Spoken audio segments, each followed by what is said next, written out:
Welcome to the Valley Politics History Interviews. I'm Terry Christensen. Susie Wilson held public office in the Valley for 18 years. Elected to the San Jose City Council in 1973, she helped San Jose gain the title of Feminist Capital of America.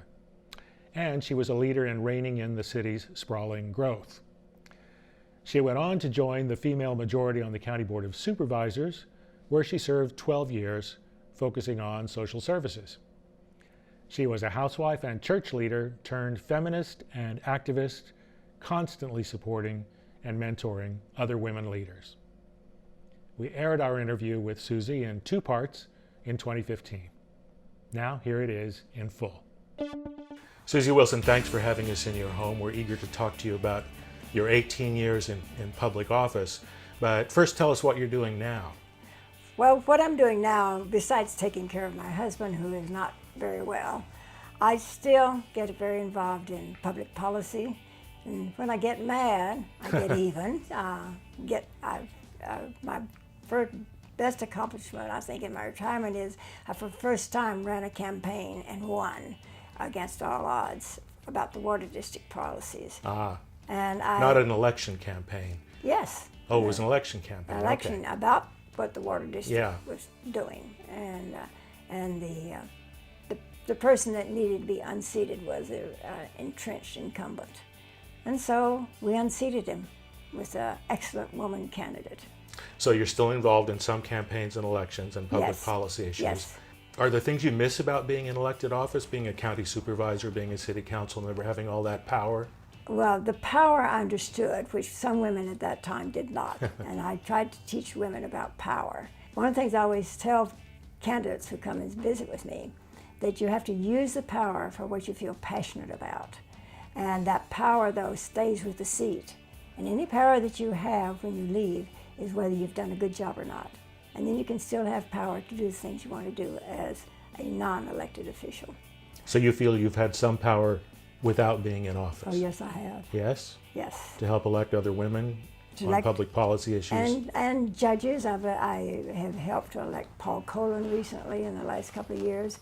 And judges, I know a lot of judges, and they candidates come to me, and I helped unseat a woman candidate, a woman judge, in fact, last time, because I felt she was not doing the job. When you help a candidate, what does that mean? What do you actually do? What I actually do is to talk about the nuts and bolts of what you have to do as a campaigner. I talk about, as I did with Nye, who was my candidate for the water district, the first thing you've got to do is go out and raise money. And then 3 weeks later she came back and she'd raised $10,000. And I said, then you've got to go walk precincts. You've got to do the nuts and bolts things, and you've got to meet people. You should have a list of about 20 people you need to meet. And that list never decreases. It keeps being 20 people that you have to meet with. But on election day, you throw the list away because you don't have to meet another person. But what I loved about the office is you meet wonderful people. You meet people that have problems and you try to solve them. You have employees that work so hard for the county, for the city. You have great employees of your own. I guess Bob Brownstein and I became, we were twins. He was your staff member. He was my chief of staff for the entire time. In fact, he helped me get elected. He quit his job to run my campaign. I didn't know it, that he was living on his savings because it didn't pay him much, and he wouldn't accept any money because we needed money for the campaign. So I try to tell people the practical kind of things that you have to do, and you have to know what you want to do. Let's go back to your first campaign. Yes. For City Council, 1973. Yes. What gave you the idea and confidence to run? Did you know all the things you've just been talking to us about then?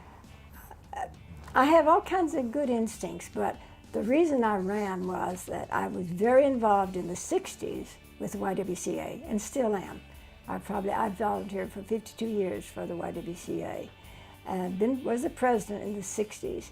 And we had, and we still have, but we had an imperative to eliminate racism wherever it existed by any means necessary. And also was racism and sexism. And I went to a conference on racism in Chicago, outside of Chicago, about on the Great Lakes. And there I saw these young women. I was about 44, 45. So these young women, 20 years younger than I was, and they were daring to do things in college and in the press to about sexism and about how the way that society was treating them. And I looked at them just in amazement and thought, I never really have dared much in my life. I've been having a good, happy life. And I got home on September the 29th. It was the day before my birthday, so I remember the date. The next day on the 29th, I got a telephone call from a woman who said she'd been given my name, and she asked me the question, have you ever considered running for city council? And I said very honestly, no, I had not. I said I had a couple of men in the church who said I'd be good because I had such good common sense, and I should run for the city council because they were displeased with it. So I listened to her, and I said, let me think about it. So that night at the dinner table, I said to my family, my 3 sons and my husband, we just sit around and talk, and I said, guess what happened to me today? And I told him, and they said, well, why don't you? Well, actually, Bill said, well, I know you'll win. Confidence, of course. And they said, whatever you want to do. You know, we'll support whatever you want to do. And I said, yes, I'd run. Just that simple. I knew what I wanted to do. So 5 years on the city council, what do you think was your greatest accomplishment during those 5 years? Well, there were 2 of them that were great accomplishments for me. One was we'd started the Rape Crisis Center at the YWCA. And we wanted the police officers to carry a card that said that they could be met at the hospital with a person who would help them through this whole blasted process that they had to go through. And every police department in the county were carrying those cards except the San Jose Police Department. And Jackie could not get a meeting with our chief of police. And I said, oh, that's simple. And I picked up the phone and I said to Chief Murphy, I have a person here, I'd like to have a meeting with you. He said, sure, who should I bring along? And I said, well, bring along the one who's responsible at De Anza for the schooling. So he brought her. And there in a room, a young woman sat there and told how she'd been treated by the San Jose police. And guess what? Jackie became a part of that program. The San Jose Police Department was turned around. They became the best the way they treated women. They've been great. And the other thing is I helped make a decision for these San Jose police women to become police officers. And they did win a lawsuit because I explained to them that they could never get 4 votes. They only had 3 votes on the council. They'd never get the 4th vote. I knew the council. And I couldn't tell them what to do. But I said, you know what, right now you're treated like and terrible. And if you sue, you'll be treated terrible. I said, but the difference is you'll have a police officer's pay. It won't make any difference. Right, so that was really the breakthrough for women. Yes. On the San Jose Police Department. Yes, it was. What about your biggest disappointment? Oh, that was Gay Pride Day, when the community of gays, lesbians, were having a Gay Pride Day at the park, and they asked for a resolution, and they got it. A council resolution. Council resolution, and they all got resolutions. Anybody who walked in the door got a resolution if they were an organized community, and the Gay Pride people were, and so we passed it unanimously. And there was a church in Los Gatos that came down and stormed the chambers, and the chambers were filled. 400 people came down the next week, and it was rescinded. The council debated it, and that was the night that we organized, and it passed unanimously. Oh.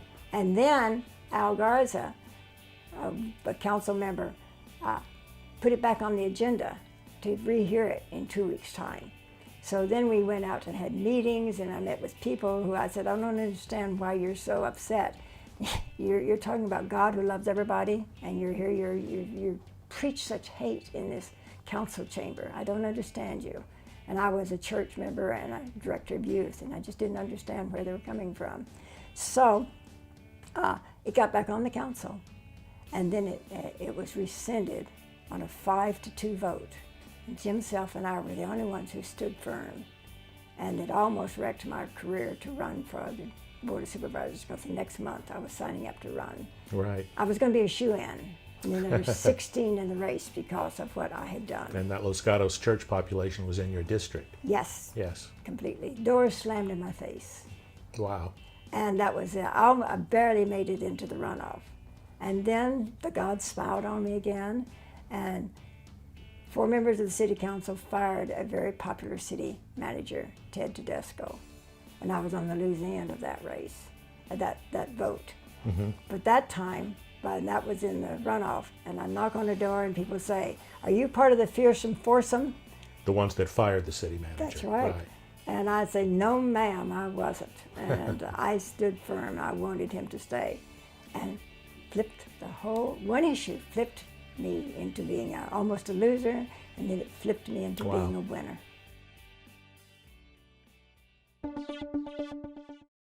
When you were elected to the city council at large, so that meant you were elected citywide, the whole city of San Jose. Yes. Before you left the council in '78, you endorsed a change in the way we elect our city council to districts. Yes. Why did you think we needed to do that in San Jose? Well, if you looked at the history of the city council, until Virginia Schaefer, who was the first woman that came on the city council, it was all men, all white men, all men from either the Rose Garden or Willow Glen.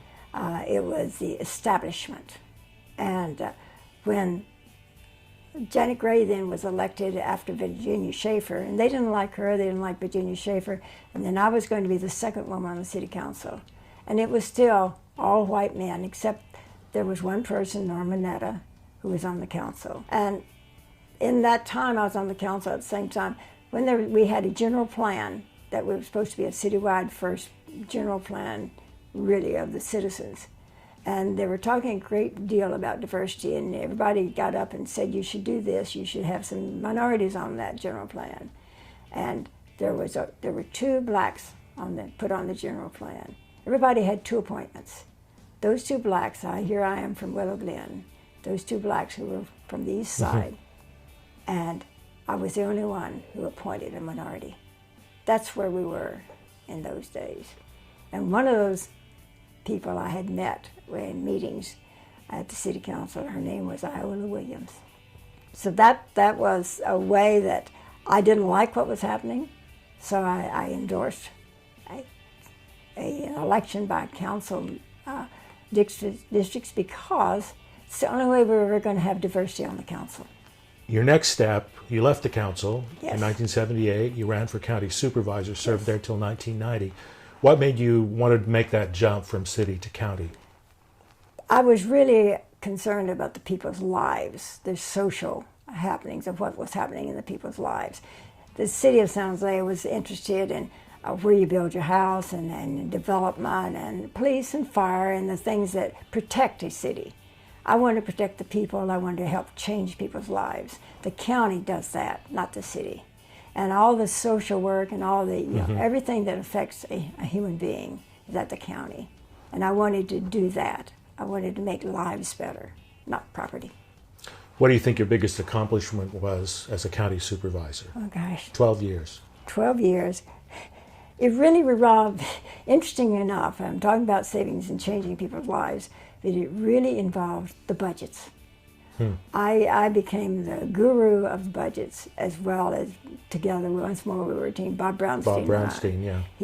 He has a great mathematical mind, and he could ferret out where all the money was hidden that the departments were saving for the next year by some means. And so at budget time, I was the one who balanced the budget on an envelope. I'd have a white envelope there, and I kept tally. I also understood where all the other council members were failing to Supervisors. Supervisors were failing to get what they wanted for the district in some ways, maybe a social service or maybe it was an organization. And I kind of kept track in my mind. So on the last day, I always balanced the budget on an envelope. I became the chair of the audit committee.